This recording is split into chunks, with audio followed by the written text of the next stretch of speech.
Consilierul de Securitate Națională al Statelor Unite, Jake Sullivan, a anunțat un pachet de ajutor militar de urgență evaluat la peste 300 de milioane de dolari pentru Ucraina ieri, 12 martie. Sullivan a declarat că pachetul de ajutor constă din noi finanțări puse la dispoziție prin măsuri de economisire a costurilor în contractele de armament.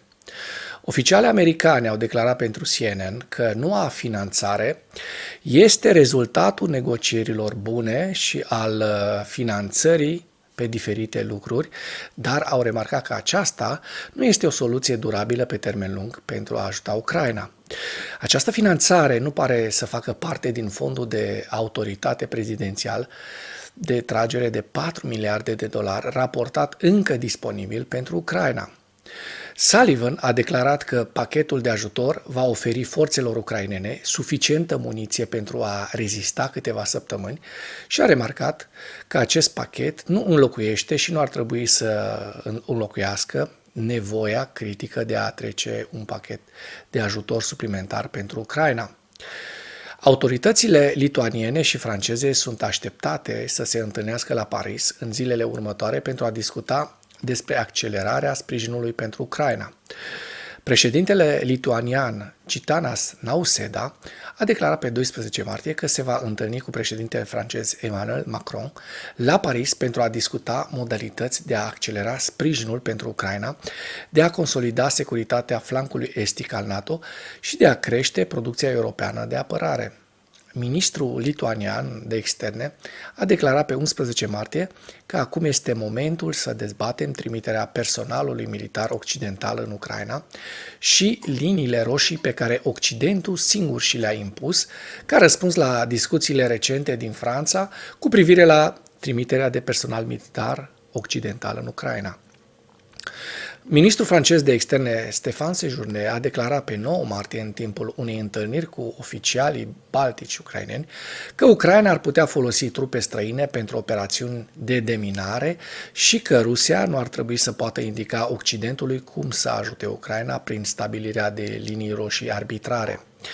Ziua 749 a războiului din Ucraina.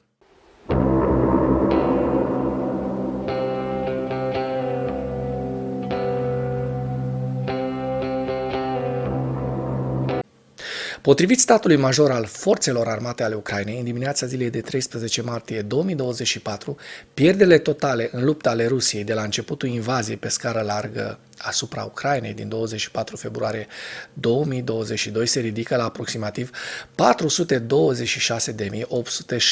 426.870 de militari. În ultimele 24 de ore, Rusia a înregistrat pierderi grele pe fronturile din Ucraina, între care 980 de militari, 5 tancuri, 20 de vehicule blindate de luptă și 32 de sisteme de artilerie.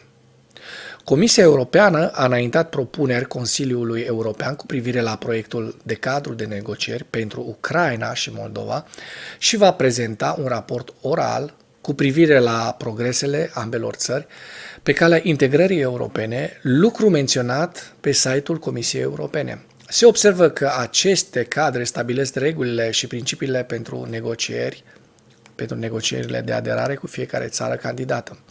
De asemenea, Consiliul Europei a anunțat intenția de a prezenta Consiliului un raport cu privire la progresele înregistrate de ambele țări în punerea în aplicare a recomandărilor făcute de Comisie în raportul de extindere din 8 noiembrie. Proiectul cadru elaborat de Comisia Europeană constă din 3 părți. 1. Principiile care guvernează negocierile de aderare, 2. Esența negocierilor și 3. Procedura de negociere. Scopul negocierilor este adoptarea de către Ucraina și Moldova a cadrului de reglementare al Uniunii Europene în întregime și asigurarea implementării depline a acestuia. Praga a primit aprobarea preliminară pentru achiziționarea a încă 200.000 de obuze, a declarat pe 12 martie premierul ceh Petr Fiala. Potrivit lui Fiala, 18 țări, inclusiv Canada, Germania, țările de jos și Polonia, s-au alăturat inițiativei cehe de a cumpăra muniție din țări terțe. Consider acest lucru un mare succes. Aceasta este o altă dovadă că Cehia este un jucător activ cu drepturi depline în politica europeană de securitate, că își poate folosi avantajele, a spus premierul ceh. Fiala a anunțat separat că în 2 ani Cehia a livrat Ucrainei peste 1 milion de unități de muniție de calibru mare. În ceea ce urmează, vă prezint un slide cu evoluția de ieri a celor mai importante fronturi din Ucraina. Hărțile sunt creația Institutului pentru Studiul Războiului. Pentru mai multe informații, accesați linkurile din comentarii.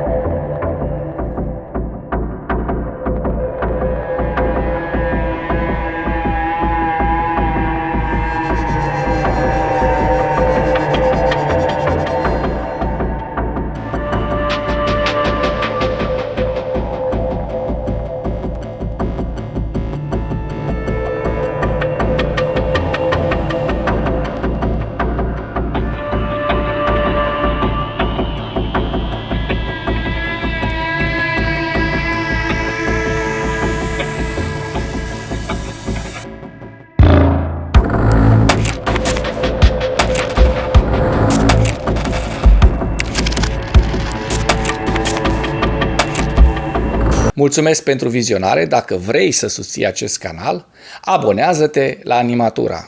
Apreciez mult asta.